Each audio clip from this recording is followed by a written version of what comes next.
Graça e paz, queridos. Eu vou estar lendo aqui Jó 42, versículos 8, 9 e 10. Falando do devocional, né, de ontem. Então, diz assim: Tomai, pois, 7 bezerros e 7 carneiros, e deu meu servo Jó, e oferecei holocaustos por vós, e o meu servo Jó orará por vós, porque deveras a ele aceitarei, para que eu vos não trate conforme a vossa loucura, porque vós não falastes de mim o que era reto, como meu servo Jó. Então foram Elifas, o Temanita, e Bildade, o Suíta, e Zofar, o Namatita, e fizeram como o Senhor lhes dissera. E o Senhor aceitou a face de Jó. O Senhor virou o cativeiro de Jó quando orava pelos seus amigos. E o Senhor acrescentou a Jó outro tanto em dobro, e tudo quanto dantes possuía.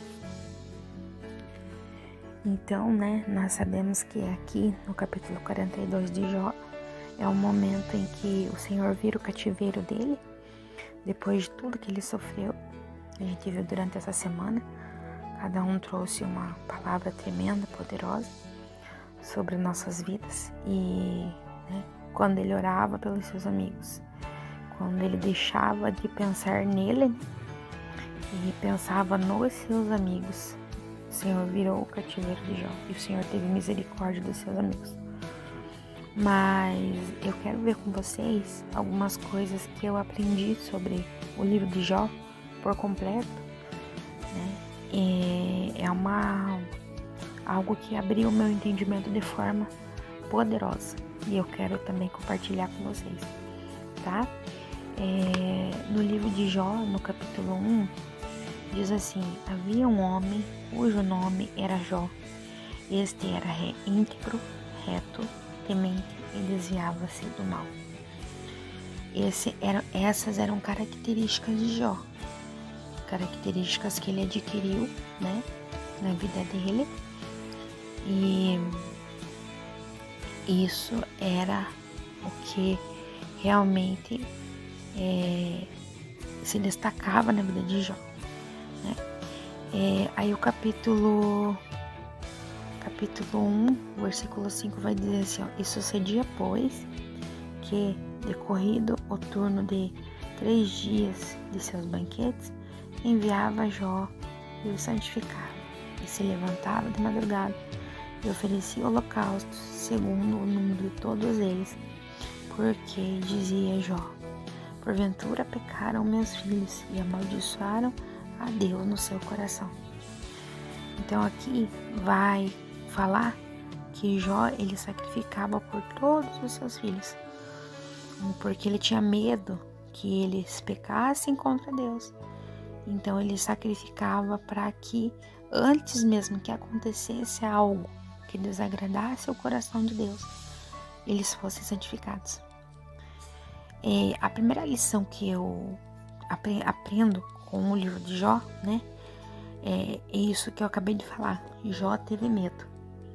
Então, pensa em um homem que não tinha descanso, pois a cada banquete ele sacrificava, tendo em vista seus 7 filhos homens. Se cada um fazia banquetes e convidava seus irmãos, e Jó sacrificava pelos 10 filhos toda vez, imagina quantas vezes esse homem sacrificava. Porque ele sacrificava por todos, em todos os banquetes. Então esse homem ele não tinha paz, ele tinha medo. Ele sacrificava antes para que Deus não viesse sobre a vida deles. Então ele abriu uma portinha pro medo, E aí Jó, capítulo 3, versículo 25 e 26 nos comprova, porque ele vai dizer assim: porque aquilo que eu mais temia me sobreveio, e o que eu receava me aconteceu. Então quer dizer que ele tinha medo de alguma coisa. E do que ele tinha medo? O versículo 26 vai falar: nunca estive tranquilo, nem sosseguei, nem repousei, mas veio sobre mim a perturbação. Imagine um homem que estava perturbado e que não tinha paz. Então ele tinha medo, né? E aí a gente entende que o que acontece? Pela abertura que Jó deu, que foi essa abertura do medo, né? Então assim, ele não vivia em paz, ele vivia perturbado por causa do que ele declara ali. Imagina, não tinha sossego. Aí, o que acontece? Pela abertura que Jó deu, começa o dilema, né? O diabo passeava pela terra e resolve acusar Jó.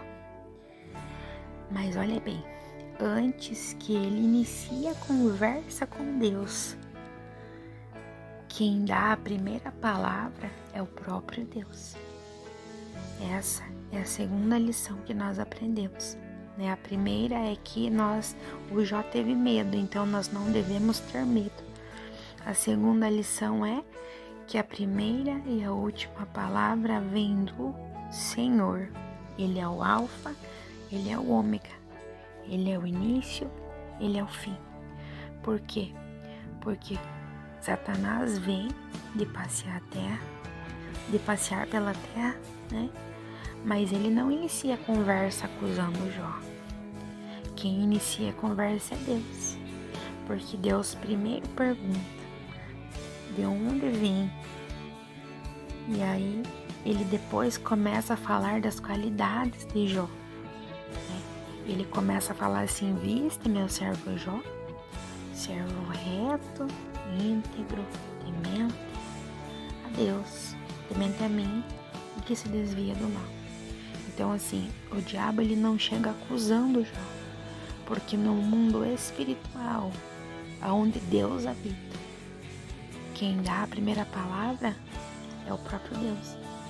Então quem inicia a conversa é o próprio Deus. Ele não deixa, né, que o inimigo comece essa conversa. E aí a gente entende aqui mais uma lição. Por mais que estejamos errados em alguma coisa, Deus sempre olhará para aquilo que temos de melhor. Ele, mais do que ninguém, sabe qual a nossa verdadeira essência e nunca trocará isso por um momento de fraqueza que estamos vivendo. Isso é tremendo, porque Jó ele começa falando o quê? Tem visto meu servo Jó? Servo reto, íntegro e temente a mim e que se desvia do mal.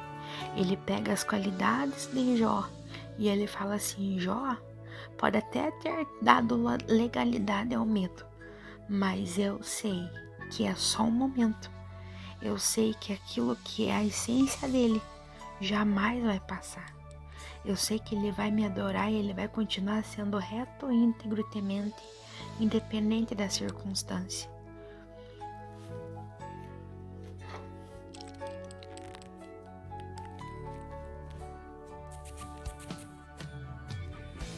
E aí o inimigo faz o quê? O inimigo ele acusa. Aí depois que Deus fala, ele vem falar: mas ele é assim, ele faz isso porque você dá tudo pra ele, ele tem tudo. Agora me permita que eu toque na sua vida, né, na sua saúde, nos seus bens, né? Na saúde, nos bens, no próprio corpo, né, de Jó, e veja se ele não blasfema na tua face. Aí ele veio acusar, né? Então assim, só que mediante esse medinho que Jó teve, ele abriu uma brecha. E aí Deus permitiu que Satanás tocasse. Permitiu. E aqui a gente entende que há uma diferença entre permissão de Deus e a vontade de Deus. A permissão de Deus vem quando fazemos algo que não é correto aos olhos de Deus. Ou seja, quando abrimos brechas no mundo espiritual, ou quando estamos fora dos caminhos de Deus. Então Deus permite coisas em nossas vidas, pois saímos debaixo da proteção do Senhor. Já a vontade de Deus está totalmente respaldada pela palavra dele e acontece quando estamos em sua presença, fazendo a vontade dele. Essa é a vontade de Deus. Quando nós estamos na presença e vem algo, né, para nos tirar do nosso lugar a nossa zona de conforto, né? Vem algo que a gente fala que é a luta. Mas se nós estamos na presença, seguindo a palavra, essa é a vontade de Deus para o nosso crescimento. Mas se nós estamos fora, né, da palavra, se nós não andamos segundo o Espírito Santo, ou se nós não estamos no caminho, aí a permissão de Deus, aí é diferente, né? Então tem essa vertente, tá? E aí lá Romanos 12:2 fala, né, que a vontade do Senhor é boa, perfeita e agradável. Então assim, tudo que é vontade de Deus é bom. A lição 3 que nós entendemos e vemos aqui. Deus tem o controle de tudo. Como foi dito antes, ele é o alfa, ele é o ômega, né? Ele mostraria para Jó como é depender somente dele e não ter mais o controle sobre todas as situações. Porque Jó, ele tinha medo, né, de perder as suas coisas, de perder, né, a riqueza que ele tinha, aquilo que ele tinha. Então ele achava que ele tinha o controle de tudo. Quando ele sacrificava a Deus, ele pensava, eu não posso, eu tenho que sacrificar para que meus filhos se meus filhos pecaram contra Deus, eles sejam santificados. Então eu tenho que estar no controle da situação. Ele não conseguia descansar em Deus. Ele não sabia o que era isso. E graças a Deus que hoje nós sabemos, né? Então, aquilo que o inimigo queria era envergonhar Jó, né? Era falar, não, Jó vai blasfemar contra você, né? Blasfemará contra ti. Mas Deus, ele tinha aquele plano maravilhoso. Ele já pensava em duas coisas. Ele pensava, vou ensinar Jó a depender de mim, né? A deixar o controle nas minhas mãos, né? Lembrando que Jó, ele tinha contato apenas com Deus, né?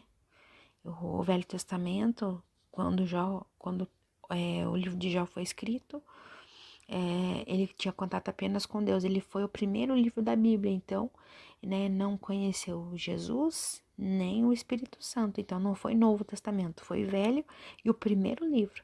Então, ele conhecia somente a Deus, né? Então, ele achava que realmente Deus era aquele que dava e Deus era aquele que tirava. Que era o mesmo Deus que fazia as duas coisas, né? Então, ele conhecia Deus mais ou menos, digamos assim. Mas o Senhor, como ele é tão perfeito, ele fez duas coisas. Ele mostrou pro inimigo, né, que Jó venceria. Ele falou, não, eu sei que Jó vai vencer. Ele pensou consigo, né? Eu sei que Jó vai vencer. Ele mostrou para Satanás, né, envergonhou Satanás, falando que Jó ia vencer. E falou assim, mostrarei para Jó o que é depender de mim. Porque Jó vai me ver, Jó vai me conhecer. Então é aquele famoso, matou dois coelhos com uma cajadada só, né? Porque ele é perfeito, ele é muito perfeito. Então, aqui vai um pensamento, né?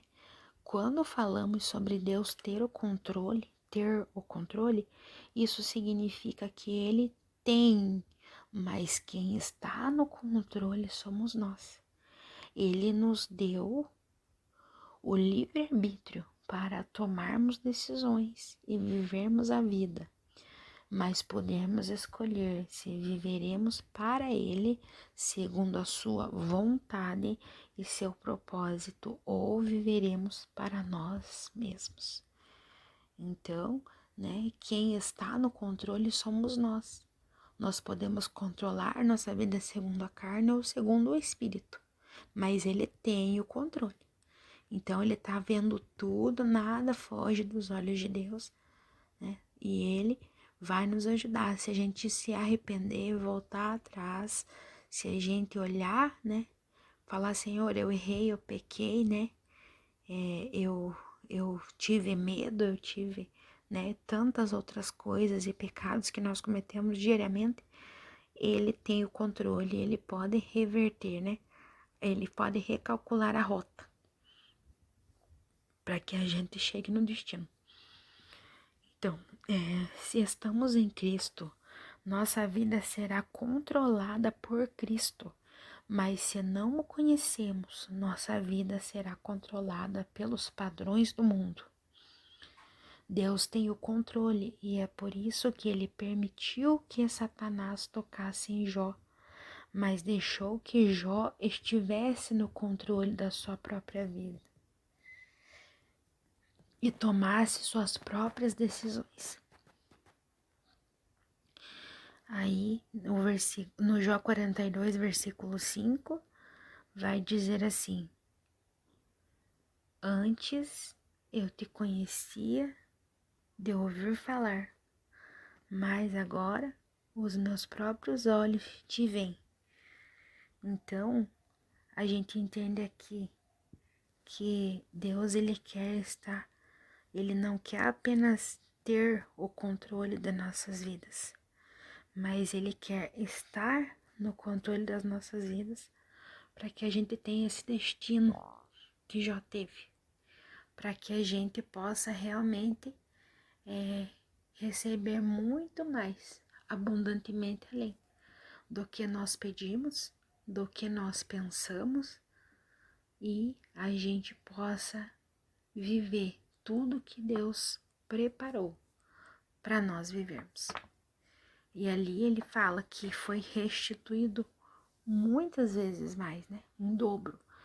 Então, pensa num tempo de sofrimento, onde Jó perdeu, a sua saúde, perdeu seus bens, perdeu seus filhos, onde ele se coçava, com cacos de vidro, e onde até o hálito dele era podridão pura, onde seu corpo era podridão pura, Então foram momentos tristes realmente, mas que nada, se comparou a aquilo que Deus deu para ele, aquilo que Deus devolveu, restituiu para ele. Mas ele precisou aprender que o controle não era dele, não. Que ele não podia deixar o medo dominar. Então, assim, a permissão de Deus, de Satanás tocar na vida dele, foi porque ele pensou assim, estou no controle e vou continuar, porque a riqueza é minha, Deus me deu, mas assim, eu não quero que ele tire. Então, é melhor eu me cuidar, sabe? E nós não temos que ter esse medo, porque tudo que nós temos vem de Deus e é de Deus. Então, a gente aprende isso com esse devocional. Não ter medo, deixar tudo na presença, deixar tudo no controle, no controle de Deus na nossa vida, porque Ele esteja controlando. Orar, pelos nossos amigos e não ter raiva, porque depois que ele conheceu, porque ele fala, eu só conhecia de ouvir falar, então era superficial. Agora, os meus olhos, eles te veem, Ele vê, os olhos não viram, Eles veem, eles continuam vendo dia após dia. Eles estão vendo. É por isso que ele ora pelos amigos, porque em vez de ele ter raiva, porque ele poderia ter raiva, no momento tão triste daquele ali, ele poderia pensar, nossa, precisava de apoio, não tenho. Não, mas ele sentiu tanta bondade da parte do Senhor, tanta bondade, tanta leveza, tanta liberdade da parte de Deus, que ele falou, não, eu vou orar. Orarei pelos meus amigos. E depois que ele orou, né? Aí o Senhor virou o cativeiro dele. Aí Deus fechou com chave de ouro. Amém?